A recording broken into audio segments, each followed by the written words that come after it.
Doctor BR Ambedkar 68వ వర్ధంతి సందర్భంగా జనసేన జిల్లా ప్రచార కమిటీ కోఆర్డినేటర్ జడ బాలనాగేంద్ర యాదవ్ ఆధ్వర్యంలో అంబేద్కర్ చిత్రపటానికి పూలమాలలు వేసి నివాళులర్పించారు.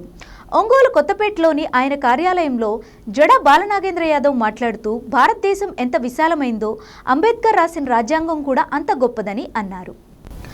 రిజర్వేషన్లు ఏర్పాటు చేసి సమాజంలో అందరూ సమానంగా ఉండే విధంగా రాజ్యాంగాన్ని రూపొందించారని అన్నారు.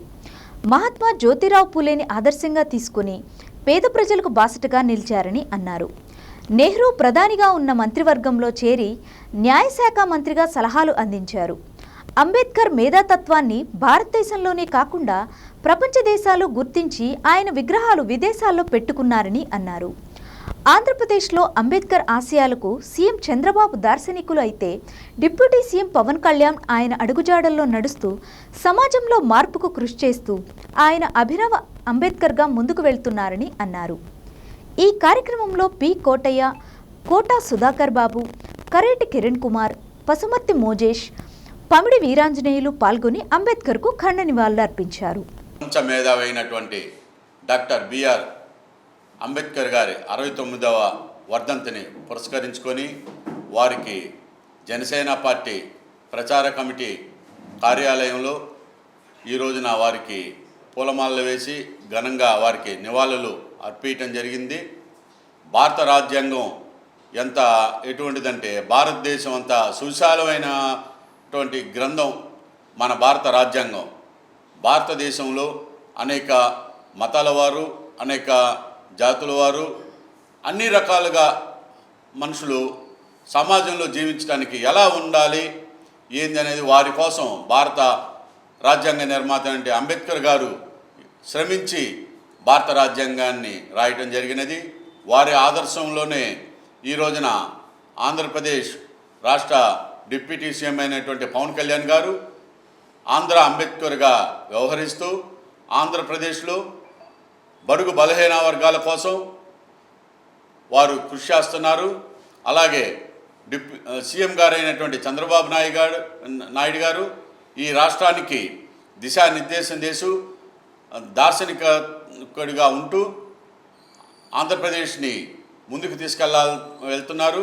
మన రాష్ట్ర ముఖ్యమంత్రి గారు అలాగే డిప్యూటీ సీఎం గారు అంబేద్కర్ బాటలో నడుస్తూ వారిని కూడా మనం అనుసరిస్తూ మన ప్రాంతాల్లో అంబేద్కర్ గారి ఆశయాలను, సిద్ధాంతాలను ప్రజల్లోకి తీసుకెళ్లాల్సిన అవసరం ఎంతైనా ఉంది.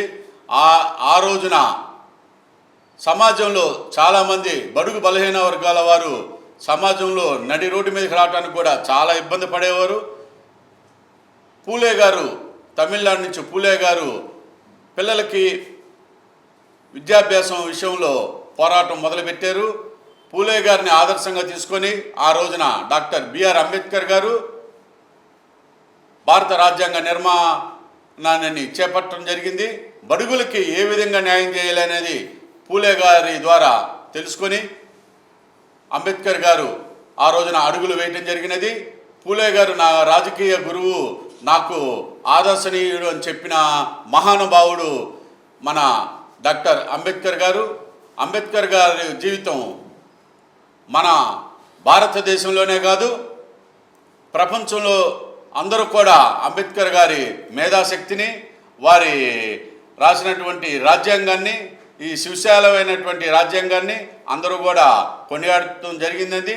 భారత రాజ్యాంగ హక్కుల కోసం ప్రతి పౌరుడు కూడా ఈ రోజున మనం సమాజంలో ఇంత స్వేచ్ఛగా తిరుగుతున్నామంటే అది డాక్టర్ బిఆర్ అంబేద్కర్ గారు భారత రాజ్యాంగంలో కల్పించిన హక్కుల వల్లే మనం ఈ రోజున ఇటువంటి ప్రశాంతమైన వాతావరణంలో భారతదేశంలో బతుకుతున్నాము. ఇటువంటి మహానాయకుడికి ఈ రోజున ఘన నివాళులు అర్పించడం అనేది మా అదృష్టంగా భావిస్తున్నాము. జనసేన పార్టీ ఇటువంటి త్యాగ పురుషుల్ని ఎప్పుడూ మర్చిపోదు. అంబేద్కర్ లాంటి మహానుభావుల్ని వారి ఆదర్శాలతో మన ఆంధ్ర రాష్ట్ర రాజకీయాలు ఉంటాయి. పవన్ కళ్యాణ్ ముఖ్యంగా ఇటువంటి మహానుభావుల విషయంలో ముందుంటారు.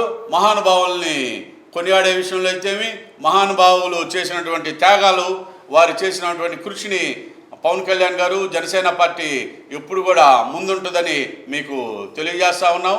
భారత రాజ్యాంగంలో చాలా గొప్పది ఎవరిదంటే అంబేద్కర్ గారు గుర్తొస్తారు.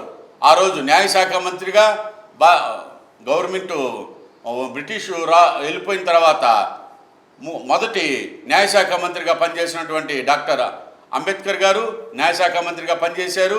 ఆ రోజున నెహ్రూ కుటుంబానికి, కాంగ్రెస్ పార్టీకి చేదోడు వాదోడుగా ఉంటూ తన అనుభవాన్ని, అమూల్యమైన సలహాలను ఇస్తూ భారతదేశాన్ని నడిపించే విషయంలో ఆయన మొదటి వ్యక్తిగా ఉన్నారు. మీ ద్వారా భారత రాజ్యాంగ నిర్మాతకి మరోసారి ఘనంగా నివాళులర్పిస్తా ఉన్నాను.